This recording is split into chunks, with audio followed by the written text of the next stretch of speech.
Hello, je suis Léna, passionnée de bien-être, mieux vivre et spiritualité. J'ai créé ce podcast pour faire connaître au plus grand nombre des méthodes alternatives pour aller mieux, que ce soit physiquement ou mentalement. Quels que soient vos problèmes, quelles que soient vos croyances, restons ouverts, restons curieux et testons.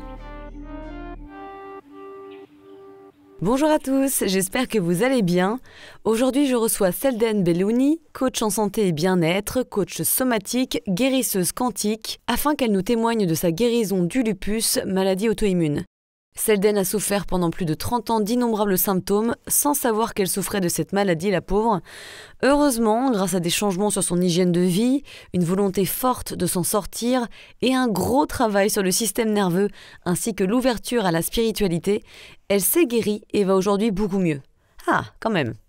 Selden et moi avons la même vision des choses, on peut guérir de tout, en tout cas pratiquement, encore faut-il avoir le courage de mettre les mains dans le cambouis et travailler sur son histoire personnelle, sur ses traumas, et ça, on vous l'accorde, c'est difficile.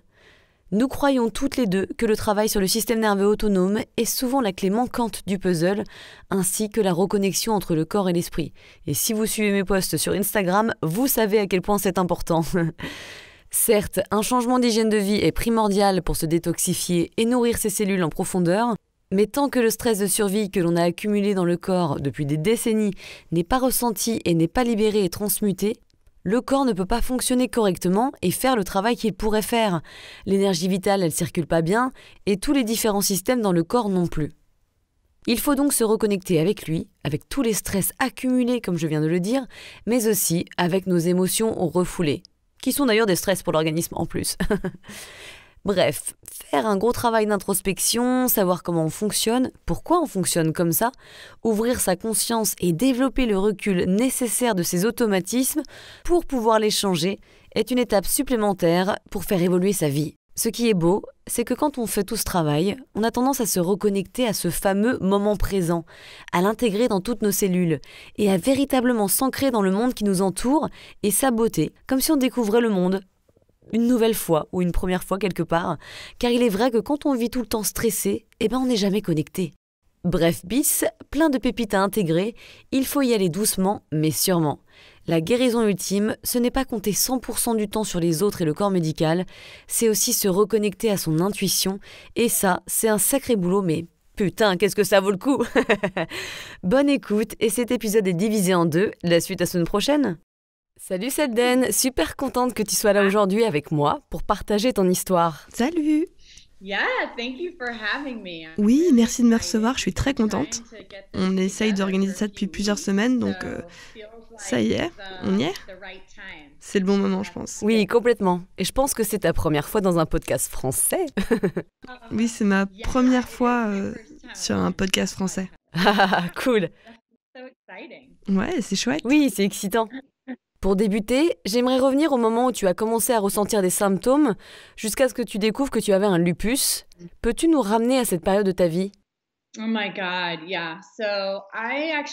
mon Dieu, oui. J'ai commencé à ressentir des symptômes autour de mes 11-12 ans. Donc ce qui s'est passé avec mon corps, maintenant je comprends beaucoup mieux les maladies auto-immunes et je travaille dans le domaine. Mais voilà, quand nos corps traversent un gros changement hormonal, on peut avoir une grosse inflammation et des symptômes. Donc ce qui se trouve présent dans le corps, c'est le moment parfait pour que les choses soient perturbées et ressortent. Et quand l'arrivée de la puberté est devenu le moment où je présentais des symptômes horribles de fatigue, de courbatures dans tout le corps, des douleurs, de la confusion.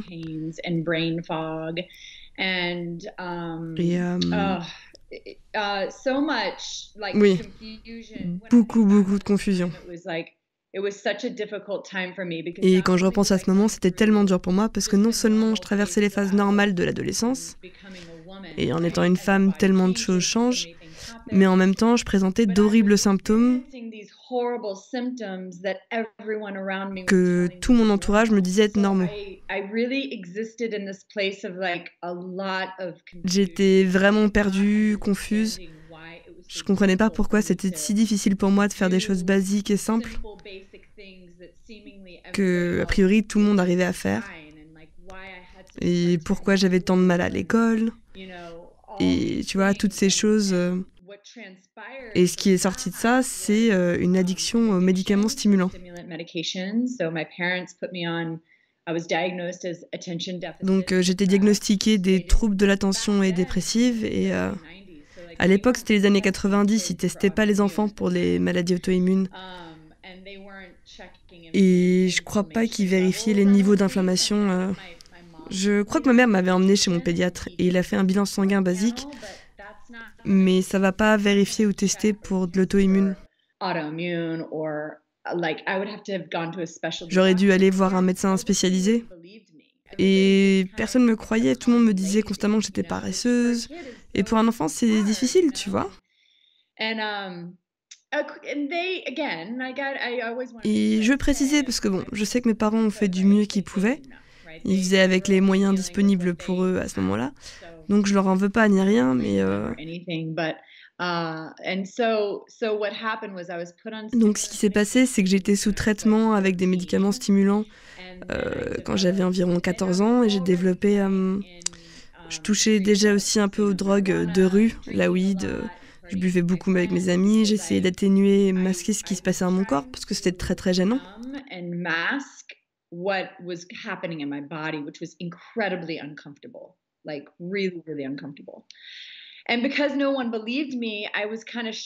Et comme personne ne me croyait, j'étais très renfermée sur moi-même. J'étais à un point où j'ai l'impression que je pouvais pas en parler autour de moi. Et donc, ça a commencé cette addiction que j'ai vécue jusqu'à mes 35 ans, jusqu'à ce que je tombe enceinte de ma fille, dont on parlait plus tôt. Et la maternité a vraiment changé les choses. Et évidemment, beaucoup de choses se sont passées pendant cette période de 20 ans où mon état a empiré. J'avais beaucoup de traumatismes. Mon frère est décédé d'une overdose d'héroïne. Et j'ai vécu plein de choses, donc de plein de façons différentes. Il y a eu des moments où mon état s'était empiré. J'étais sévèrement addicte quand j'avais 19 ans. Et puis ensuite, j'avais des phases où j'allais mieux, mais toujours sous traitement stimulant. Je ne pouvais pas fonctionner sans. J'ai testé toute la gamme, de l'Adderall, le Ritaline.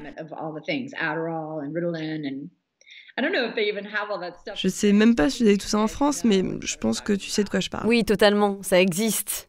Certains sous d'autres noms, probablement. Oui, essentiellement, ce sont des stimulants. Quand as-tu été diagnostiquée officiellement avec le lupus ? Et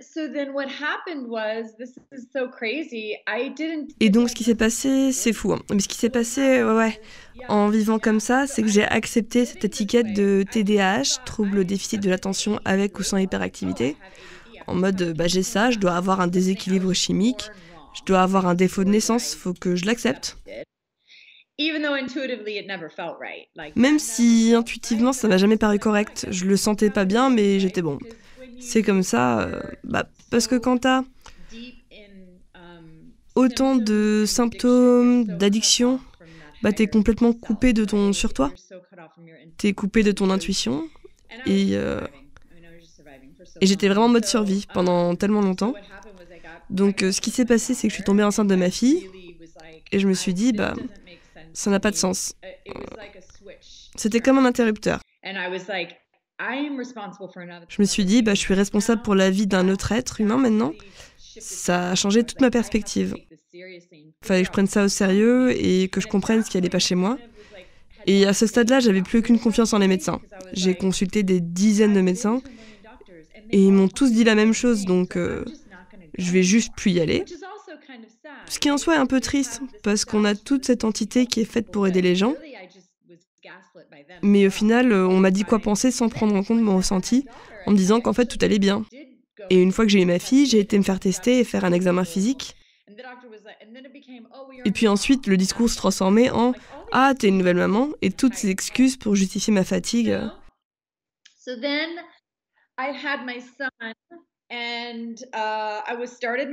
Donc ensuite, j'ai eu mon fils, j'avais commencé mon parcours de guérison.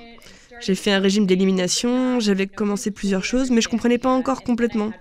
Et ensuite, j'ai eu mon fils, et encore une fois, ce changement hormonal. Mais pour une raison qui m'est restée inconnue avec mon fils, mon état a gravement empiré. J'ai eu des symptômes neurologiques qui étaient très très très effrayants. Des problèmes de mémoire, de confusion, des pertes de mémoire où je perdais des grosses durées de souvenirs, genre je me souvenais pas de conversations entières que j'ai pu avoir, de l'insomnie, de l'anxiété au point de faire des crises d'angoisse, des éruptions cutanées sur tout le corps, des palpitations cardiaques, des fourmis et engourdissements de mes bras et jambes. Oh là, je connais bien les fourmillements, c'est horrible, je détestais. Je pouvais pas du tout sentir par moments mes mains ou mes pieds. Oh mon Dieu. C'était tellement flippant. Et je me souviens, une fois, je me tenais debout devant le couloir de ma chambre. Et mon mari, à l'époque, je pleurais, mes mains étaient tendues vers l'extérieur. Je sais pas si tu peux me voir, mais mes pieds étaient écartés. Et je pleurais. J'étais en mode, mais qu'est-ce qui se passe avec mon corps? Et c'était comme des petits picotements, mais en même temps de l'engourdissement. C'était super flippant. J'avais été en urgence à l'hôpital. C'était fou. Et en même temps, les gens autour de moi me disaient, bah, c'est peut-être dans ta tête, Selden. Peut-être que c'est dans ta tête. Genre, ils me disaient que c'était encore dans ma tête, quoi. Et puis, j'ai eu mon fils quand j'avais 37 ans. Quand j'en ai eu 40, enfin peut-être 39, entre 39 et 40 ans. Ma cousine, qui était assistante médecin, m'a dit « Je pense que tu devrais peut-être aller voir un endocrinologue ». Et personne ne m'avait jamais envoyé vers cette spécialité ou me l'avait recommandé. J'étais en mode, ouais, peut-être que je devrais après 30 ans et quelques en étant malade.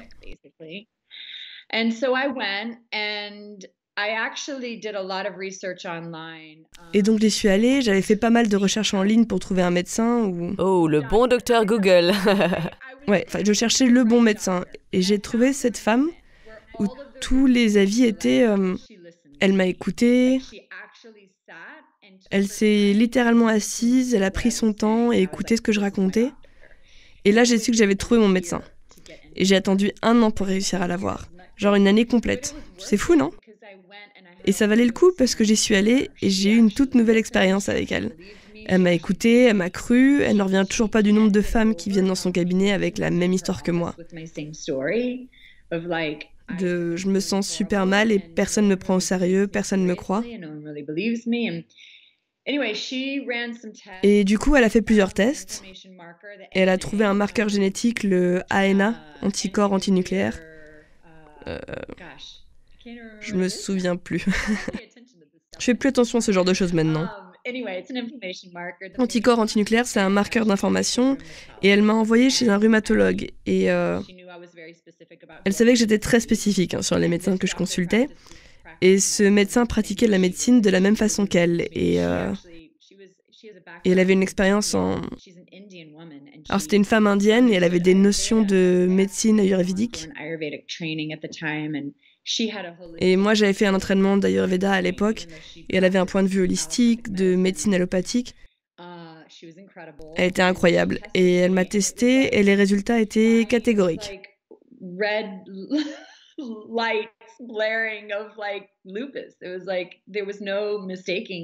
C'est du lupus, il n'y avait aucun doute possible. C'était pas comme flou, limite, c'était très apparent. Mes C3, mes C4, mon ANA, il y avait plusieurs marqueurs qui démontraient que c'était du lupus.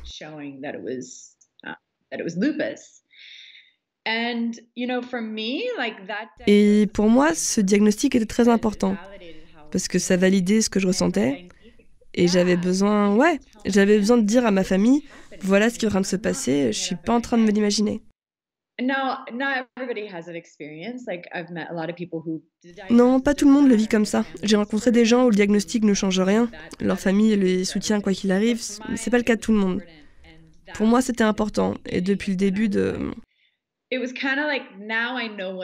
c'était en mode, maintenant je sais de quoi je suis en train de guérir. Avant, c'était plus, je suis en train de guérir, mais je sais pas trop vraiment de quoi, ou comment, ou pourquoi, je comprends pas trop. Et à ce moment-là où j'ai reçu le diagnostic, c'était comme si des morceaux du puzzle avaient commencé à se mettre ensemble. Et donc j'ai testé tous les protocoles de régime pour maladies auto-immunes, l'AIP qui ressemble au régime paléo, le régime GAPS, j'ai essayé le Medical Medium. Et le Medical Medium en réalité a très très bien fonctionné pour moi. J'adore Anthony William.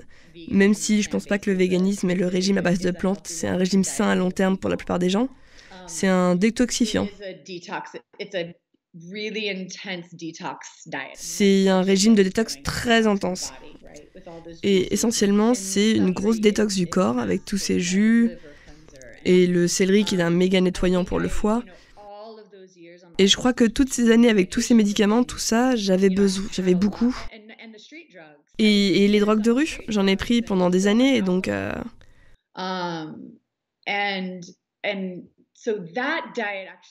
Et donc, avec ce régime, j'ai nettoyé mon système. Et vraiment, pour la première fois, j'ai libéré tellement de métaux lourds, de toxines, tellement de trucs. J'ai nettoyé mon foie.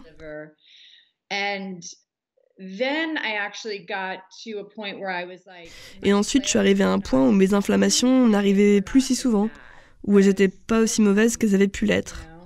Mais je continue à les avoir de temps en temps. Et ensuite, j'ai trouvé la guérison des traumas et du système nerveux. Et ça, je fais depuis maintenant 3 ans. Et c'est vraiment ce qui a changé la donne pour mon lupus. C'était le morceau manquant sur lequel je devais travailler. Ça a été...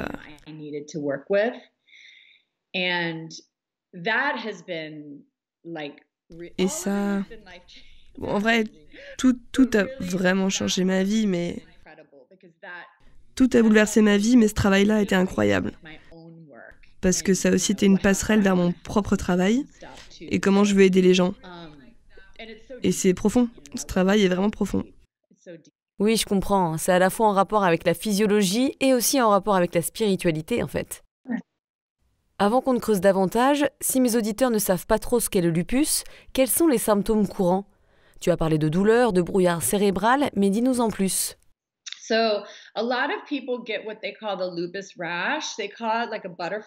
Donc beaucoup de gens attrapent ce qu'on appelle l'éruption cutanée du lupus, une sorte de rougeur en forme de papillon sur le visage. C'est très typique du lupus, mais honnêtement, tu sais, toutes les maladies auto-immunes sont des inflammations du corps. Le corps est en train d'attaquer, enfin je dis attaquer entre guillemets, il attaque quelque chose, un truc étranger. Je crois pas au discours où le corps s'attaque lui-même, c'est quelque chose que j'essaie de déconstruire parce que je pense pas que le corps ferait ça. Et donc, donc la perspective holistique sur tout ça, c'est que le corps cherche à combattre quelque chose d'étranger qui se produit dans le corps que ce dernier ne comprend pas, ou alors c'est un corps étranger ou un motif étrange qui dérègle et cause cette inflammation.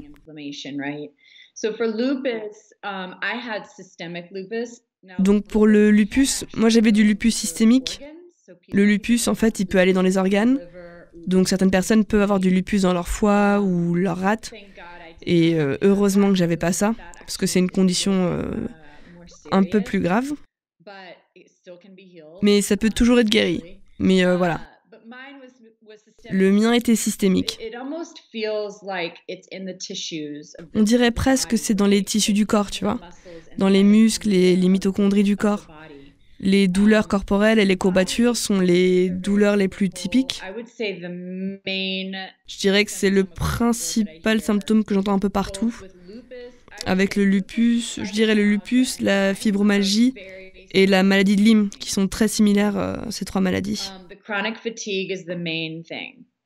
La fatigue chronique est aussi un symptôme important chez tous ceux qui ont une de ces maladies auto-immunes.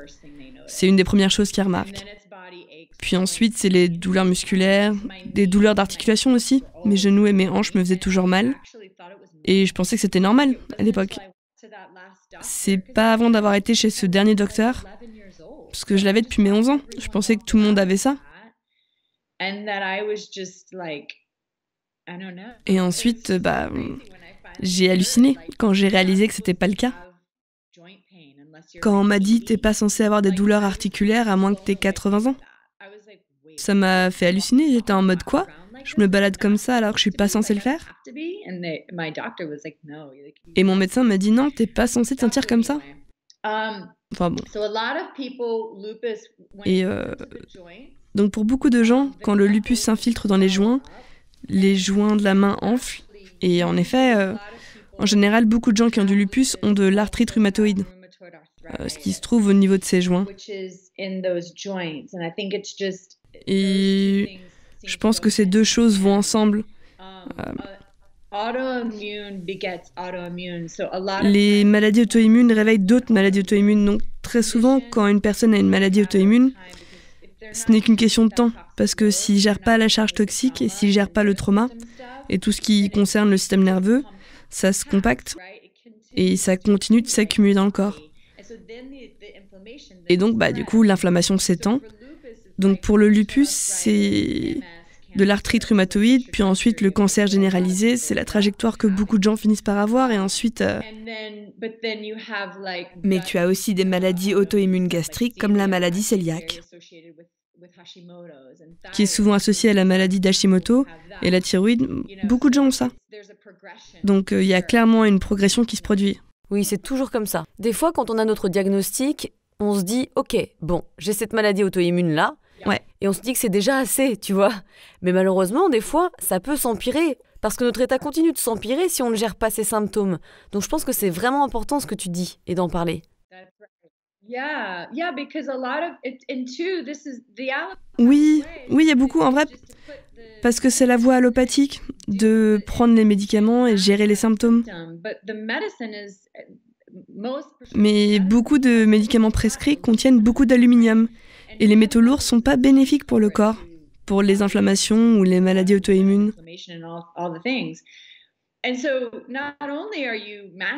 Et donc, non seulement on masque les symptômes et on cache la cause principale, et maintenant, on rajoute encore plus de produits toxiques dans le corps, ce qui donne au corps encore plus de choses à gérer, et donc les symptômes deviennent de pire en pire. Oui, tu es vraiment fatiguée, complètement. Ouais. Mais je me posais une question à propos du fait que tu as été malade depuis que tu es une jeune personne. Mais penses-tu que c'était héréditaire ou quelque chose comme ça ? Ouais. Oui, maintenant que je comprends le système nerveux, et maintenant je comprends son influence sur les symptômes chroniques, les modèles de mes parents et ma génétique,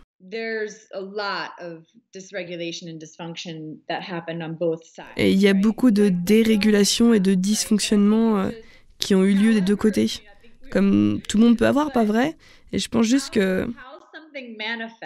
Et je pense aussi la façon dont quelque chose se manifeste dans ton corps, la façon dont quelque chose en particulier se manifeste dans ton corps est toujours spécifique à toi et à ce que tu traverses et à comment tu gères ou pas les choses. Tu vois, comment tu...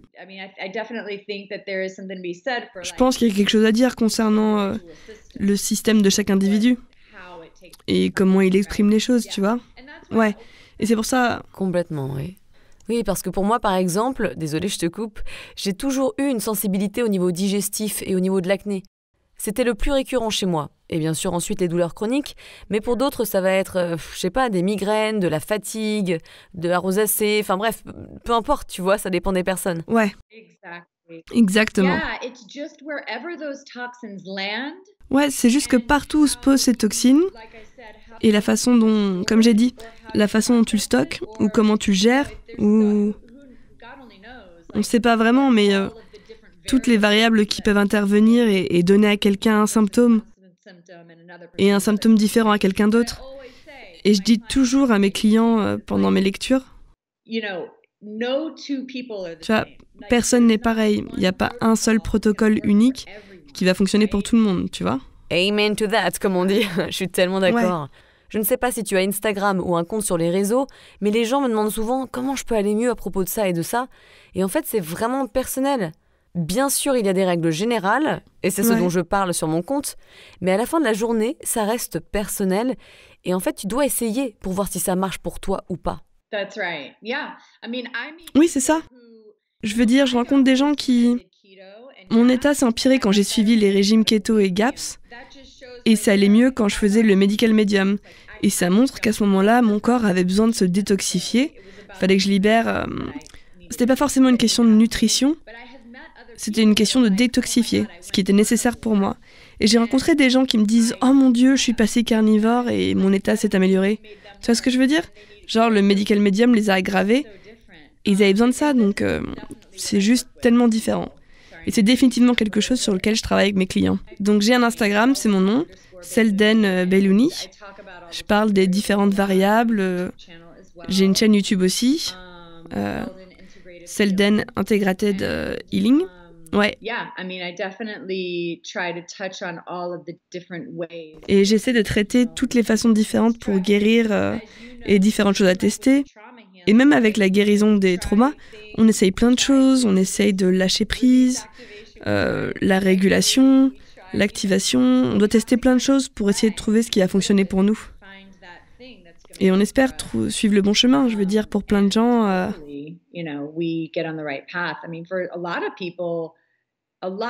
Plein de gens peuvent... T'entends ça tout le temps. Les gens adoptent le régime paléo, qui est un changement de régime, ou qui font un régime d'élimination, et ensuite ils vont mieux. Genre, ils n'ont pas besoin de gérer tout le truc du trauma. Et à chaque fois, ça me scotche, c'est incroyable, mais je pense que la guérison du trauma était un passage obligé pour moi, à cause de mon évolution spirituelle et de mon développement spirituel, de ce que je suis censée faire sur cette planète. Et si j'avais pas changé mon régime, ça aurait pas été l'évolution pour laquelle je suis venue ici. Pas vrai, donc... Et d'ailleurs, je me demandais, tu as donc travaillé sur tes traumas, sur tes problèmes perso, tes blessures. Quelles étaient tes croyances et tes pensées à propos de toi, de ta maladie et de ta vie ? Oh mon Dieu, c'est une question très profonde. Oui, parce que je suis sûre que c'est complètement différent maintenant. Je parie. Très différent. Très différent, ouais. Il y avait pas de confiance. C'était que de la peur. Mes pensées étaient en boucle et c'était une boucle basée sur de la peur. Ouais, c'était juste un flot de pensées guidé par la peur. De moi qui me remet en question non-stop et de moi ayant peur. Vraiment, c'est comme mon enfant intérieur. C'était mon enfant intérieur qui décidait de tout. Et j'étais juste une petite fille effrayée qui essayait de comprendre pourquoi.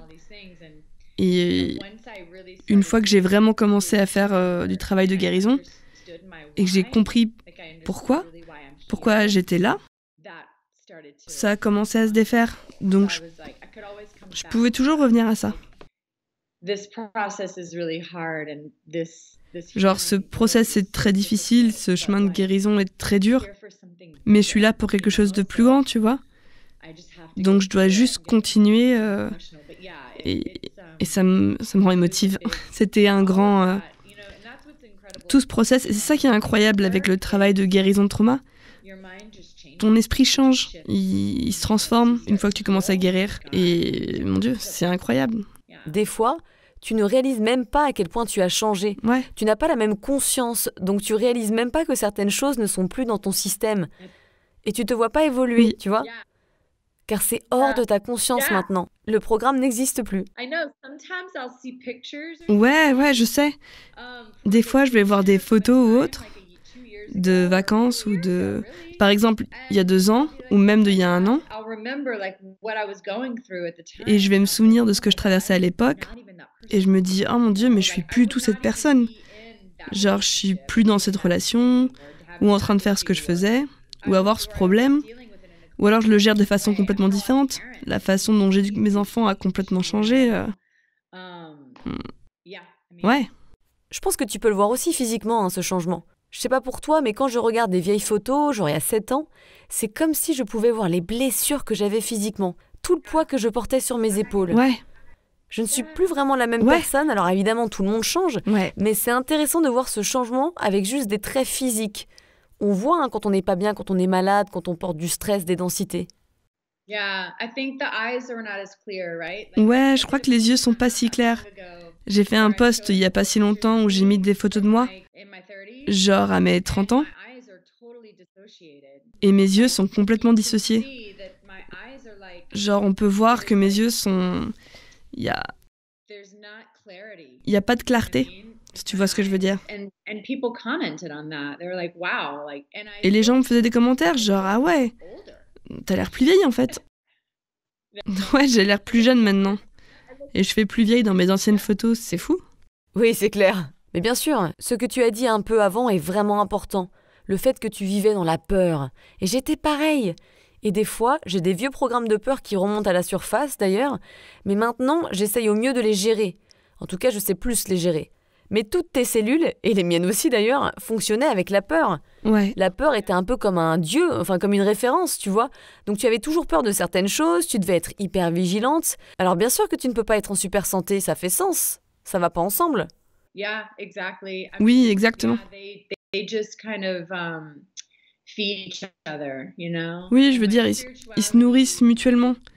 Et ma spiritualité, la construction de mon intuition, apprendre à lâcher prise, et tout ça. Et des parties de tout ça sont arrivées avant, certaines couches entremêlées avec le travail de guérison de trauma. Et je pense que pas tout le monde peut le comprendre, le système nerveux, et la profondeur de la relation entre le système nerveux et le trauma. Mais beaucoup de gens sont en train de se réveiller spirituellement en ce moment. Donc c'est un peu une sorte de procédé naturel, de se dire oh bah je vais faire un travail de respiration, ou oh je vais faire de la méditation, je vais faire ci, je vais faire ça. Et c'était un peu moi, j'essayais toutes ces choses, c'était un peu genre, il y avait des morceaux qui aidaient, il y avait des parties qui m'aidaient avec des choses qui ont bougé, qui se sont transformées, certaines réalisations qui me sont venues. Mais ensuite, quand je me suis plongée dans les profondeurs de mon trauma et commencé à travailler avec le corps, c'est là que tout a fait sens. En mode, oh mon Dieu, tout s'est enfin connecté, tu vois, ma spiritualité, pourquoi je suis là, mon but, mon pourquoi, ma santé, tu vois, toutes ces choses. Et donc, ouais, ça a été un sacré voyage, mon Dieu. Oui. Donc parlons, si tu le veux bien, de tes traumas et du système nerveux, car c'était la pièce du puzzle qui manquait. Et je crois que ça a commencé avec un rêve, c'est ça? Teaser. Ouais, je sais, j'étais un genre, mais comment t'es au courant de ça? Probablement sur YouTube. Gazou est une voyante. Carrément. Oui. Donc j'ai commencé à faire des rêves sur des choses que j'ai vécues quand j'étais petite fille. Je vais pas rentrer dans les détails, mais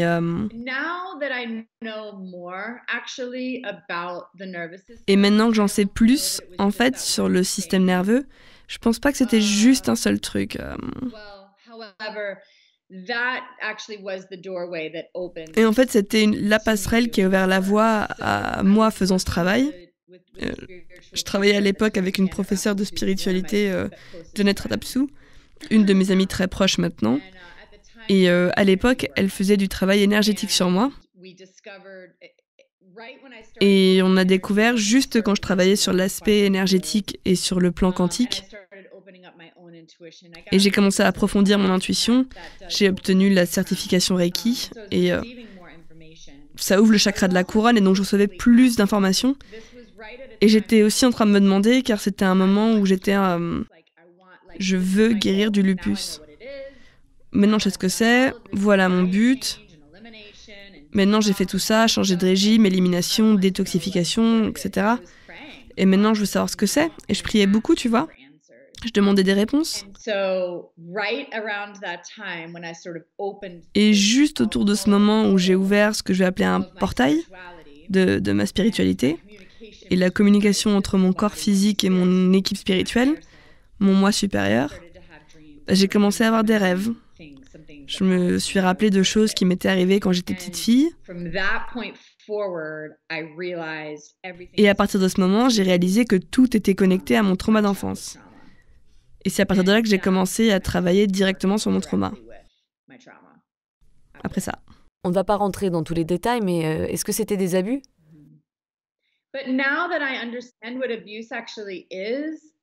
Mais maintenant que je comprends ce qu'est vraiment l'abus, je ne le réduis pas à seulement ces quelques instances. Il y avait quelques instances dont je me souvenais au début, de certaines choses de spécifiques.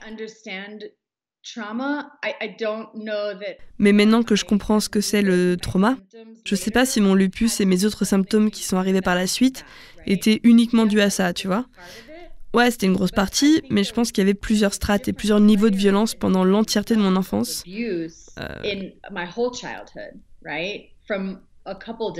De la part de plusieurs personnes différentes. Et donc, je dirais qu'il y avait plusieurs strates d'abus qui ont eu lieu tout au long de mon enfance. Oui, avec différentes densités. C'est toujours la même chose. La jauge de stress est remplie, Oui. Ça devient de plus en plus rempli et ça déborde. Oui. Donc j'imagine que ton système nerveux était dérégulé à cause des traumas, des abus, mais peut-être aussi à cause des addictions, des teufs à répétition, des médicaments & co, non? Absolument tout, ouais. Je veux dire, tu vois,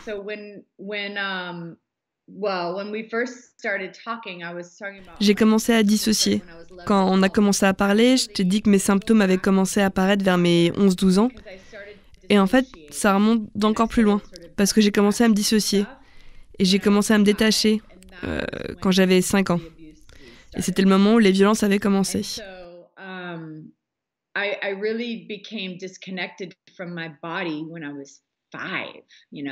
Et donc, j'ai vraiment commencé à être déconnectée de mon corps quand j'avais 5 ans.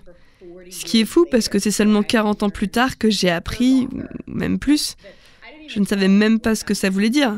Évidemment, je savais pas que j'étais déconnectée.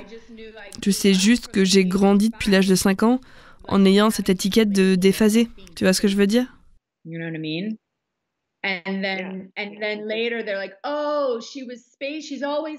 Et ensuite, plus tard, ils disaient « Oh, elle a toujours été un peu déphasée, ça doit être le TDAH, elle est née comme ça, pas vrai ?» Et c'était encore plus crédible parce que ça avait commencé quand j'étais beaucoup plus jeune. Genre, c'était simplement ma personnalité, tu vois, alors que c'était pas du tout le cas. Et je pense que personne qui m'aurait rencontré en tant qu'adulte m'aurait catalogué de déphasé, pas du tout. Genre mon compagnon, mes amis, personne que j'aurais rencontré ces dernières années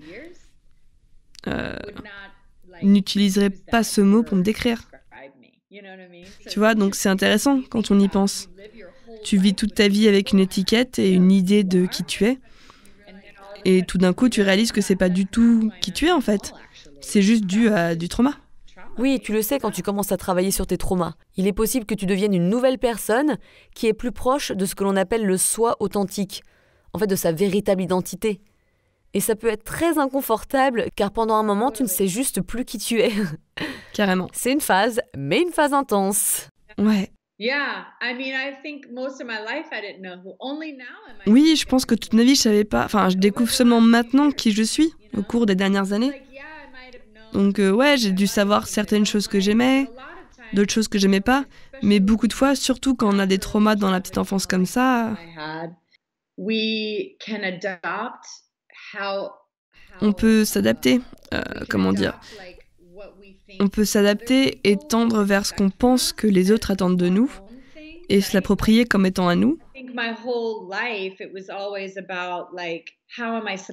Et je pense que toute ma vie a tourné autour de cette idée de comment est-ce que je suis censée être pour être sûre que je suis en sécurité. Je vois ce que tu veux dire parce que j'étais ce que l'on appelle un people pleaser pendant des décennies. Ouais. Quelqu'un qui veut toujours faire plaisir aux autres, qui pense pas à soi. Oui, c'est vrai. Et maintenant, j'ai envie de penser plus à moi qu'avant. Exactement. Mais c'était un process bizarre pour moi que de penser à moi avant les autres. Tu dois t'y habituer. C'est beau car c'est un chemin vers sa propre authenticité et du respect de soi. Quelles pratiques quotidiennes as-tu incorporées pour aider ton système nerveux et comment ça t'a aidé?